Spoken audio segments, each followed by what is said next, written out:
You still have Phil and Chris. You Here may we are. remember me from such jokes as What the Shit, Brett, and Frabbit's Translation. And I'm Chris. You might remember me from solving Phil's first puzzle. The That's best puzzle ever written. my only claim to fame. All So, yeah, 15 minutes. we're going to shoot from the hip and talk about the litany and an exhausted topic of the New York puzzle. But Chris, litany's more your thing. You want to start talking about like what you've thought about with the litany? Totally.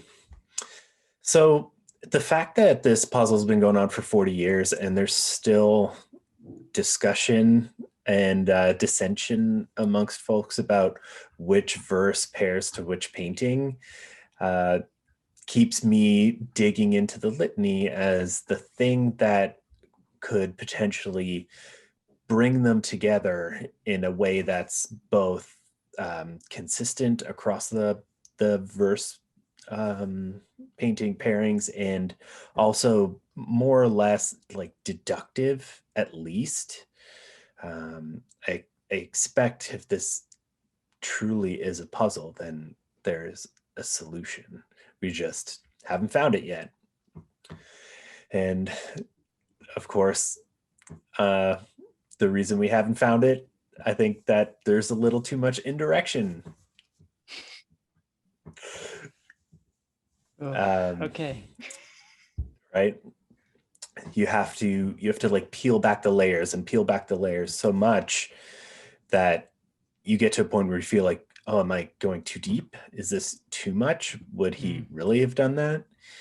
And people cite Chicago as precedent, like, oh, well, you didn't have to open a history book for Chicago. Therefore, you don't have to do that for the other 11, which I think is problematic, especially in the context of, I guess, generally believing that there's some sort of, they get harder as you go. It doesn't really make sense that the method would be the same for all of them if they're supposedly getting harder. The harder it gets, the deeper you're going to have to go, the more history books you might need to open, the more layers you might need to peel back. And I think along with those lines, one of the things I've been kind of my mantra these days with the Japanese translation, which came up recently for some reason and made me read it again. And I found it just interesting that even though Chicago is easy in today's standards, oh, M&B are on the wall, whatever, like it wasn't easy. Like it was pretty impressive that those guys found it, but it did have the one big image match, which he might have, rethought if he had to do this again. But based on the Japanese clues for the verse, I mean, I think he thought it was hard because he gives the answers away. He doesn't do that for any of the other clues. He says M and B are composers. Like, what are people gonna think if you see M and B are composers? He says R and L are critical politicians, which my friend said, like, I was like, what's a critical politician? He's like, I don't know, the president. So, like, I mean, it's just like that's he gave us the answers to those in the Japanese clue, which is, I think, an important point that, yeah, these are easier, but he thought they were hard. And maybe the ones he doesn't think are hard are because it's just like read a history book, read his book, and which gets us into what you're talking about here. So, like, what exactly do you mean with the litany? Just to sort of follow up there, finding M and B in 1980 would have been fucking hard.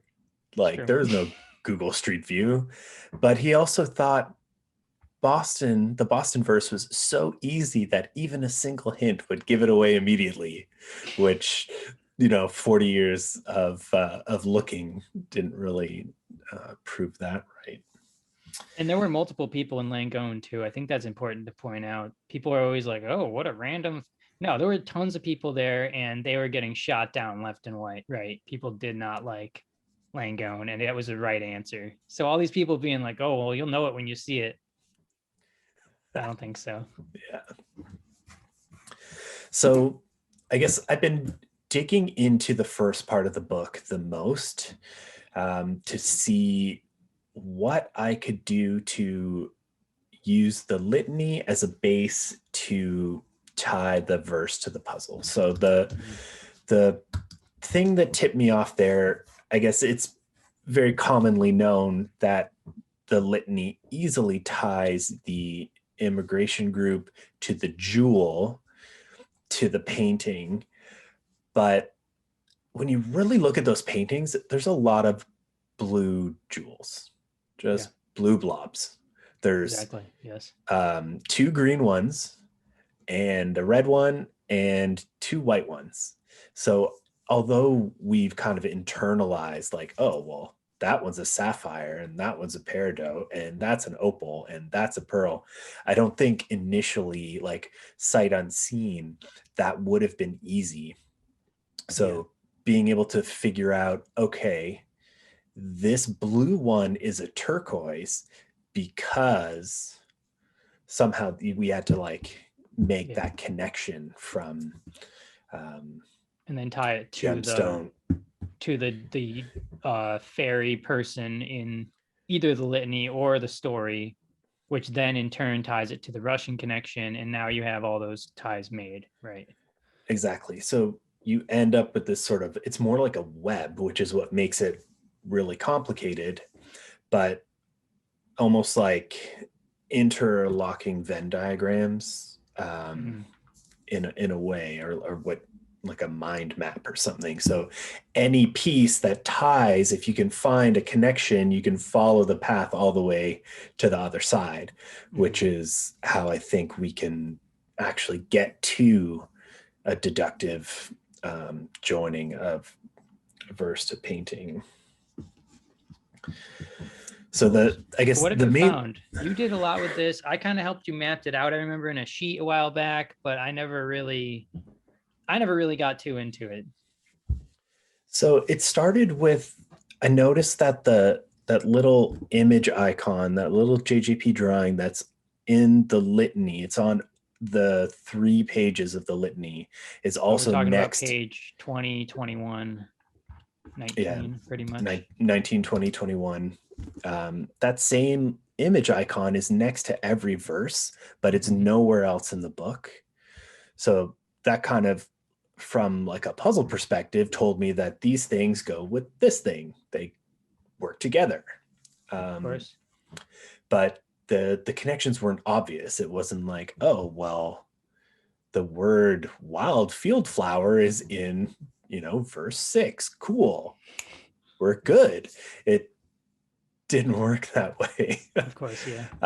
So I started digging into the other parts of the first half of the book, the passage to the new world, the vanishing, and just like anywhere that you could find reference to the immigration group, you could then sort of, back your way into the litany. If you could get from the immigration group to the litany in some way, you could get from the verse. If you could get from the verse to the immigration group, or to anything connected to the immigration group, you could get to the litany, which would get you to the painting.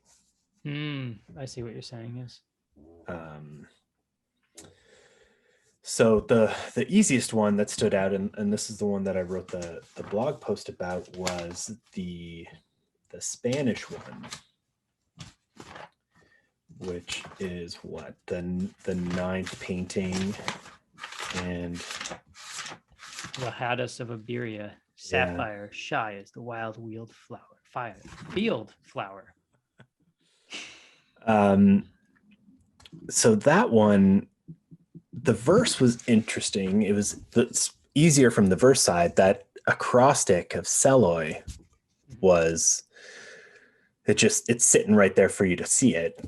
And then open any 1980s encyclopedia of your choice, and that's going to tell you that Seloi was the chief of the Timucua Indians, Native Americans.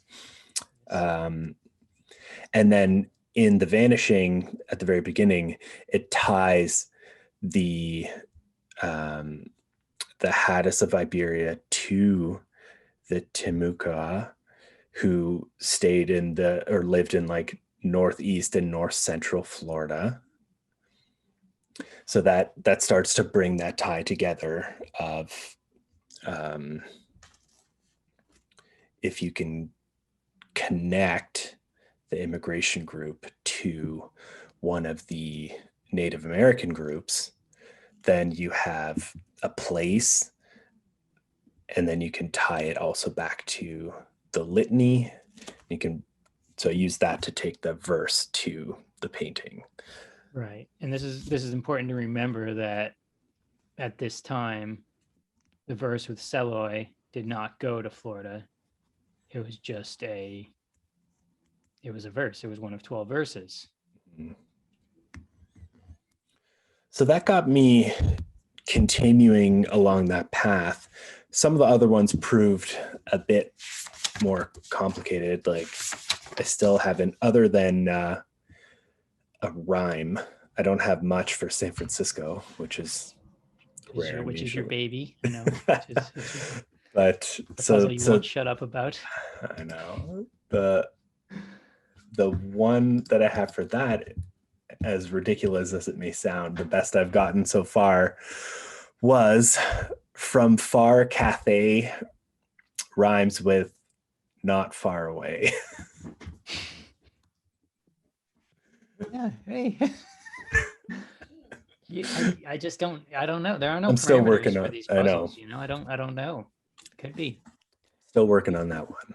But you were pulling off of things like Frozen in Fire, I remember, and what were you doing with that stuff?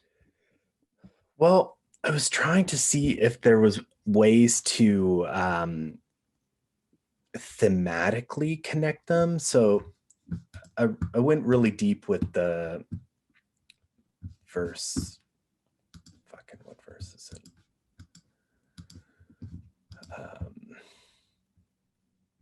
Guess we'll have to tick the not for children box now.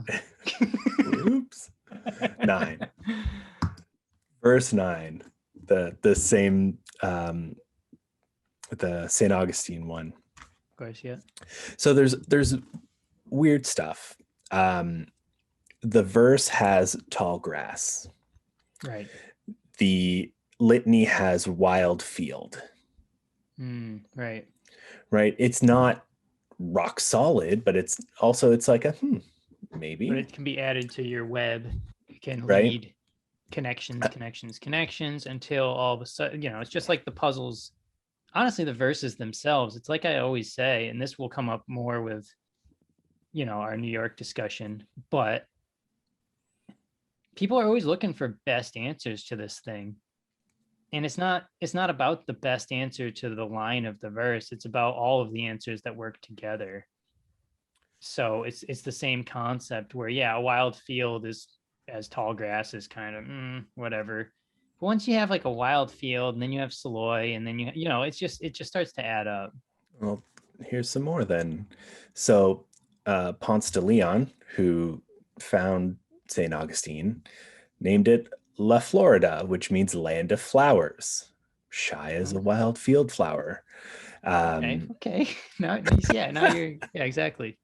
So then the other piece that I'll give you here. So tall grass, the Haddas are referred to as being tall.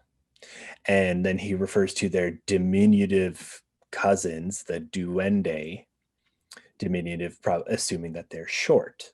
Right. Another word for short is shy, like I'm 5 cents shy of $1. You say I'm 5 cents short of $1. So we have shy as a wild field flower. So if I can tie shy as short to the duende, and I can tie tall grass as tall to the Haddas, then I've got immigration connection to bring it all together. But and just to translate genius Chris to the rest of us, it's not as far of a stretch as it sounds. Like you search synonyms for shy, and you're getting like short will be in there, like all the definitions will be there. This 3 levels of indirection. Now you're But onto yeah, it. yeah, and I just think with a puzzle like this, every word, especially in this litany where he really made it concise, every group gets 2 lines, right?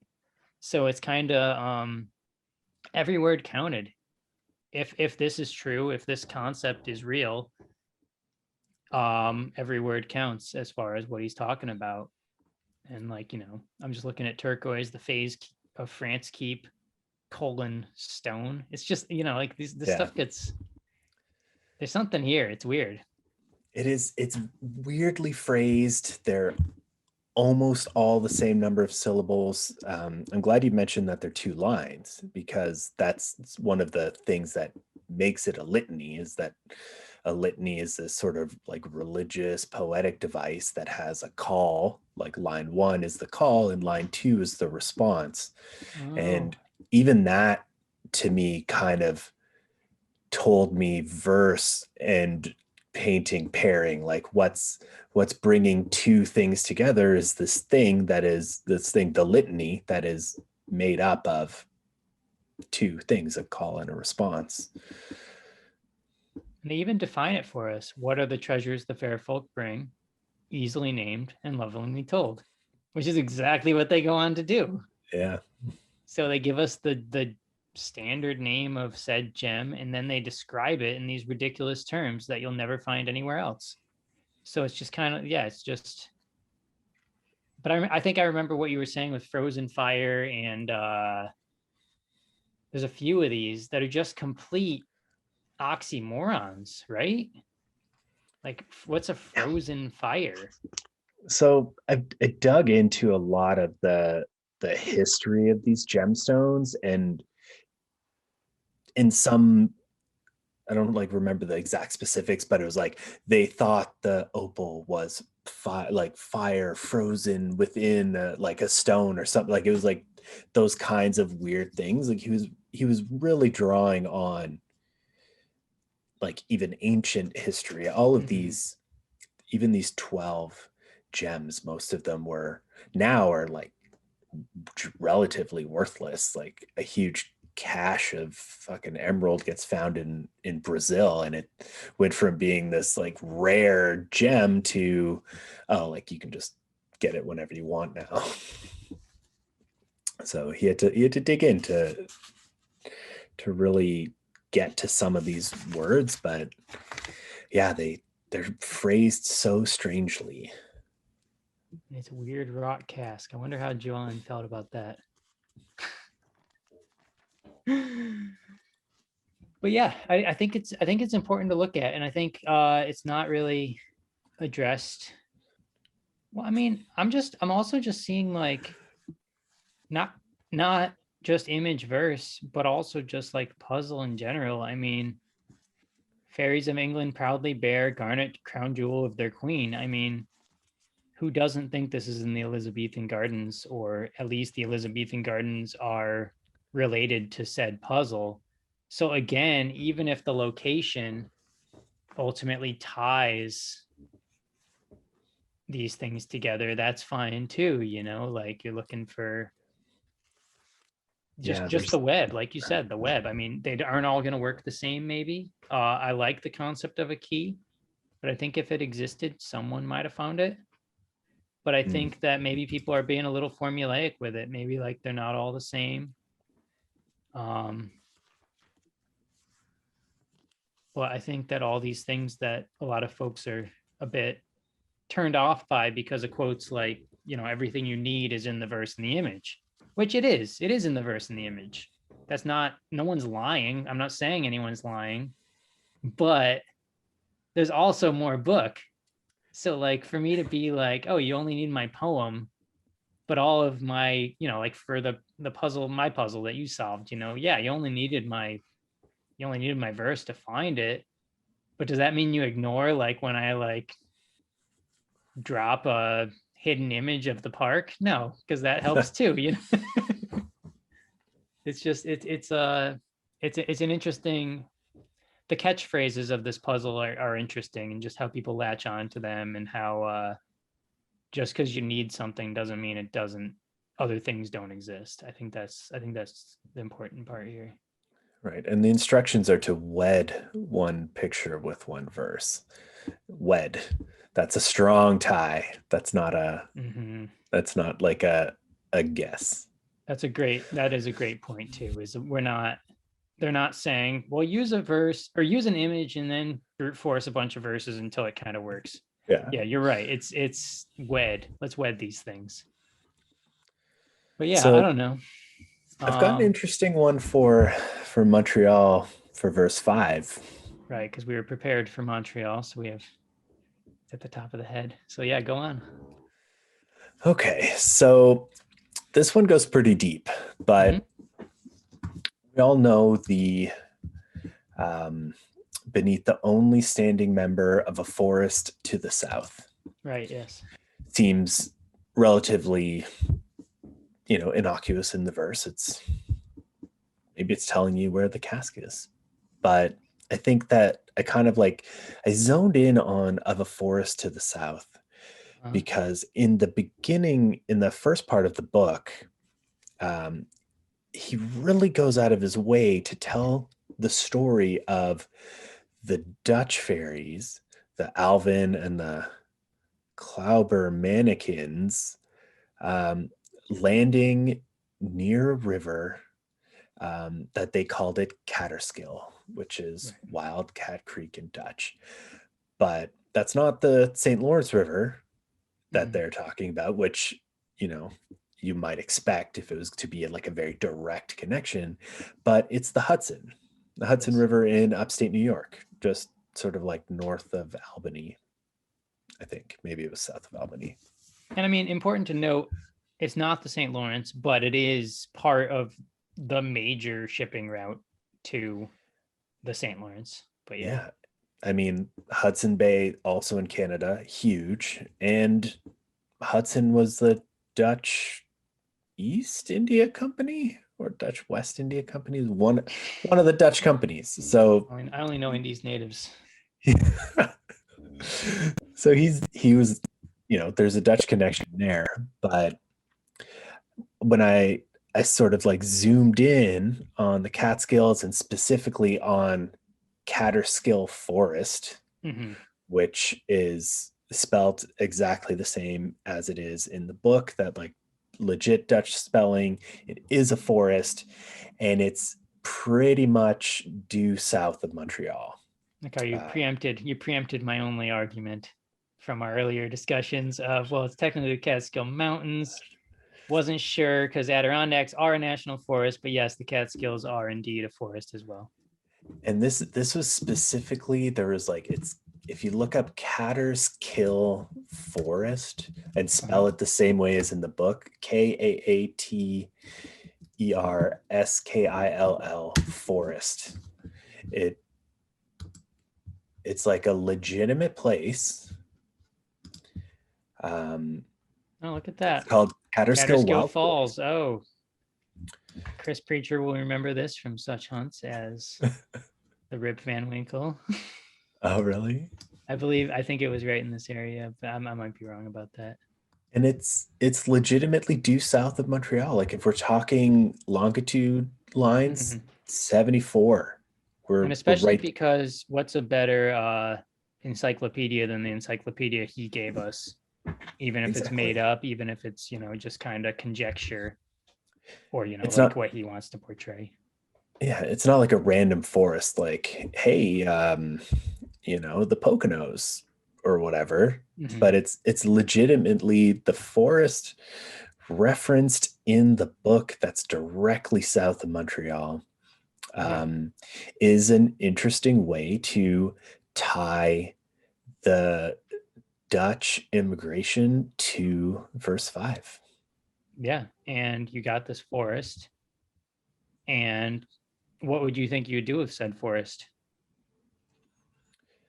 Well, I mean, for me, the forest to the south being, so I guess taking a step back, if we take the latitude and longitude from the painting, that puts us in the vicinity of Montreal. Of course, yeah.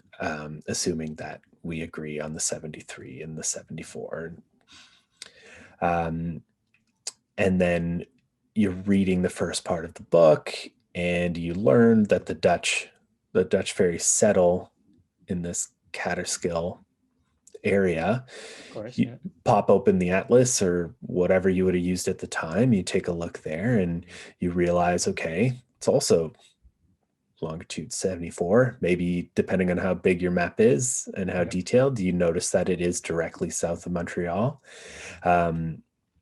That could tie verse 5 to the Dutch fairies. And then you use the litany to tie the Dutch fairies back to the painting. Yeah, it's funny that you bring that up because, it just becomes so ingrained in us that like this verse goes to whatever. And I always forget that these weren't a given. So like when you're like a forest to the south, it's Catterskills in relation to Montreal. And I'm like, well, yeah, I mean, I guess you can force that if you're using verse 5 in Montreal. And I'm like, no, this is why you're using verse 5 in Montreal. It's cool.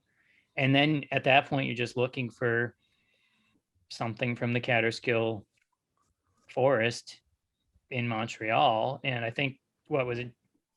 You make the joke or John made the joke, I think, that, oh, well, it's a good thing we have a wildcat Yeah. as like So, the central image match for this entire puzzle, because you were like, wildcats abound, and didn't even make that connection, right?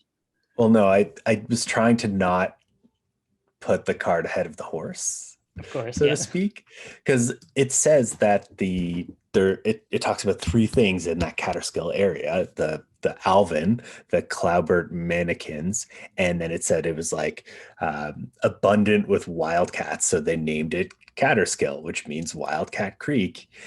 And so what I went back to the verse, and beneath the only standing member of a forest to the south. So if I'm using forest to the south as this Catterskill forest to tie the painting to the verse, and then, well, who were the members of this forest?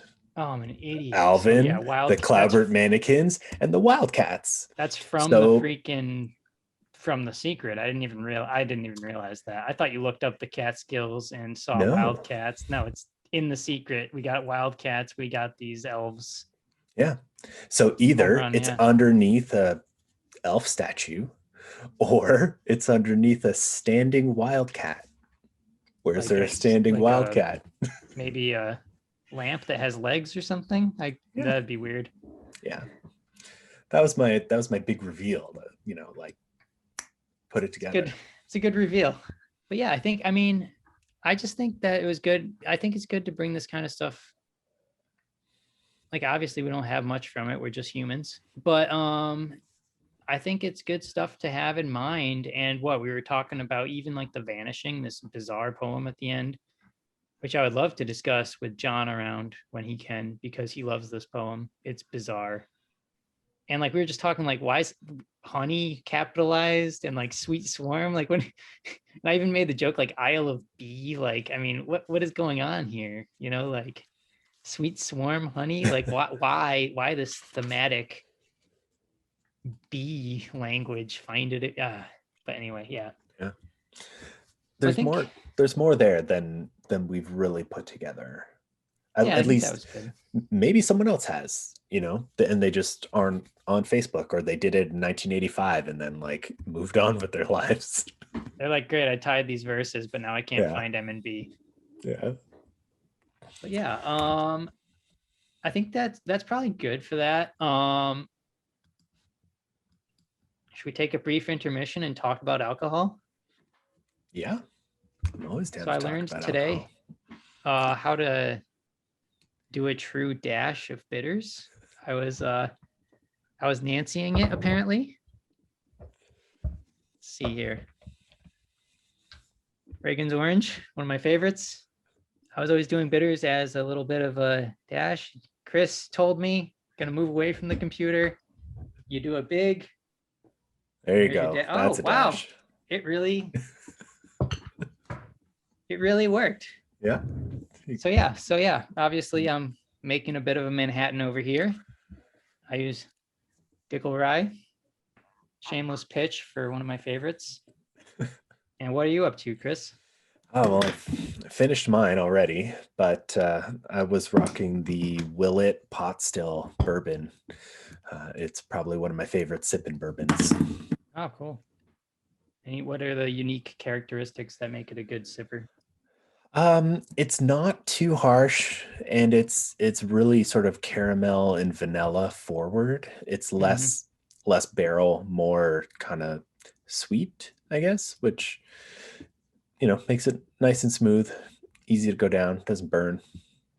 Good. And we got our nice rocks glasses. It's important to have a rocks glass, feels good in the hand. And that was our 60 seconds of alcohol talk. So the only other thing I wanted to touch on today, it doesn't have to be long. This has been beat to death on the internet, left and right, is him of hard word. And I don't even want to talk. I wrote a blog post about deconstructing the line itself, just him of hard word, him of hard word, like all that shit. And it's just a good answer is Dickens. Everyone knows it's a good answer. People still hate it. It's fine. You're welcome to hate any answer. As we discussed earlier in this discussion, it's not about the best answer. It's about whatever answer works with the other clues in the spot. And even more than that, what answer worked for the clues in the spot when Byron was there making a puzzle under a deadline that he probably needed to keep. It's just like, so on some level, yeah, Hymn of Hard Word and Three Vols being hard times, written in three vols, released in three vols, is a great answer. Is it the right answer? I don't know. It's a good answer, and it's on my radar because it works. But this recently came up in the New York group for I think the main podcast, George's podcast. And I got into a pretty fun discussion with I don't know if he's a newcomer, but he recently made that commitment to, like we all have at one point in our life, to I'm going to do this. And it works for a few months, but and it's fun because I'm forced to go into my notes. I'm forced to rehash things. And a lot of the arguments against it, one of them was just, what does Dickens have to do with Brooklyn? And one of the responses was nothing. And I just, it instantly triggered my inner, like, all answers are pretty good until you have like objective reason not to, right? So that's the thing, is what does Mozart and Beethoven have to do with Chicago? Good point. What does Socrates have to do with Cleveland? Like it's like this stuff doesn't matter. And then we move into even like, what does Dickens need to, like, I understand, yes, a lot of people think like when you're at the spot you should see Dickens and you should know that Dickens is important to the spot. And I can get behind that. But then we get kind of into what you were discussing earlier, which is Chicago, Cleveland didn't need research per se, but do the others. And is it okay if the spot is something associated with Dickens, or a historical breakdown of Dickens, or who knows? New York City has so many placards with Charles's and Dickens's on them that, like, it's just like, I mean, I just don't subscribe to the, if it was there, it would have been found, just based on the sheer amount of stuff I find on a daily basis. And I live here. So, Yeah. like, I mean, what are your thoughts on that? Like, I mean, we've had a couple good ideas. We could throw those out there, but I don't even know what else is left to be said. Yeah. I mean, it fits because it's not just hard times, but like hard word. Mm-hmm. When you really get into it, like Hard Times was released in Household Words, which was like a Dickens run I pamphlet forgot or that it was called something. that. Yeah, that is So also very solid. so it ties in pretty damn well, but it comes back to like, how many layers deep do you go? How many connections do you go through to before you start to question whether you're getting too deep. Because just to get that explanation for why it's Dickens, you're already deep and you still haven't even tied it to a place. And sort of coming back to the Chicago verse, like you mentioned, like M was Mozart. M wasn't classical music that then had to like that you had to take the M from classical music and get to Mozart. You just Hymn of Candy in, yeah. I don't know, Or like in multiple symphonies, or like it wasn't. Yeah, it's not. So it makes it tough. But then again, I think we agree on this, and maybe most people do, but we expect that New York was his magnum opus, his sort of capstone on this entire thing, the bookend, if you will. Yeah. So, and it was also his home. Like, making this shit hard is easy when it's like your place. You have especially if you have a spot like my puzzle is Fort Greene. It's down the street from my house. I just know it. I run it every day. And I think that puzzle ended up being harder than I intended as well, just because literally every day I was able to be like, what would be good here? And it's the same concept. And that's why when it comes to something like, I don't know. Yeah, I don't know why I get so triggered by people insisting on an answer over another answer when they don't have an end spot. It's just like Dickens is good, Rockefeller is good, the Webster's good. Like, I mean, it's just like there's lots of answers that work for the line if you take the line and you put it right here and you figure out what could work for this line. But I just don't know if any of those even matter, because when it comes down to it, it's whatever was in the spot. And as far as Dickens, like when people were saying, oh, well, you should find it, you should know it should be right there when you get there, it should be etched in stone, and there's no research involved. I don't know. Like with the whole natives line, what did we find? Gravesend. Dickens is famously from Gravesend, England. Gravesend is what Coney Island was a part of. I mean, that ties two pretty standard theories together right there. And stuff like that. Yeah, just like, why not Charles Street? Why not Dickens Street on Rockaway? There's just lots of, as you say, indirection. The joke there, the reason we always smirk at indirection is that I hate the word indirection, and Chris says it a lot. But anyway, but yeah, it's just the research that goes into it. I don't know if it's that bad, I think the line that kind of struck with me that made me second think, like, okay, maybe they're right, is just once you get to the spot, you shouldn't have to go back and do research to then tie a clue to the spot. And I don't know how I feel about that one. Well, I think the jury's still out on how these verses sort of break up into pieces, especially the New York one.